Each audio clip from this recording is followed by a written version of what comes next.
Hi friends, అందరూ ఎలా ఉన్నారు? బాగున్నారా? ఈ చింతాకు చూస్తుంటే ఒక విషయం గుర్తొచ్చింది, మీతో షేర్ చేద్దాం అనుకుంటున్నాను. చిన్నప్పుడైతే నేను మా ఫ్రెండ్స్ అంతా కలిసి వెళ్ళి పోటీ మరీ చింతాకు పెట్టుకొని వచ్చేవాళ్ళం. ఇప్పుడైతే కొనుక్కునే సిచ్యువేషన్కి పడిపోయామండి. మీలో ఎంతమంది చెట్టుకి చింతాకు పెరికేవారో కమెంట్ బాక్స్లో కమెంట్ చేయండి. చిన్నప్పుడైతే చాలా లైఫ్ బాగుంటుంది కదా. ఆఫ్టర్నూన్ అయితే చాలా ఈతకి వెళ్ళేసి ఈవినింగ్ వరకు వచ్చేవాళ్ళం కాదండి.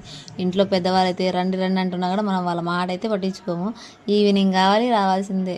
ఇంకా దారిలో వస్తూ వస్తూ కనిపించిన పండ్లన్నీ తెంపుకొని చెరేగి పళ్ళు, పాల పళ్ళు, ఈత పళ్ళు అని తెచ్చుకొని మరీ కూర్చొని తినేవాళ్ళం. ఇప్పుడు ఎక్కడ ఉన్నాయని ఇలాంటి లైఫ్ ఇప్పుడుండే పిల్లలకి అస్సలుకి రాదు.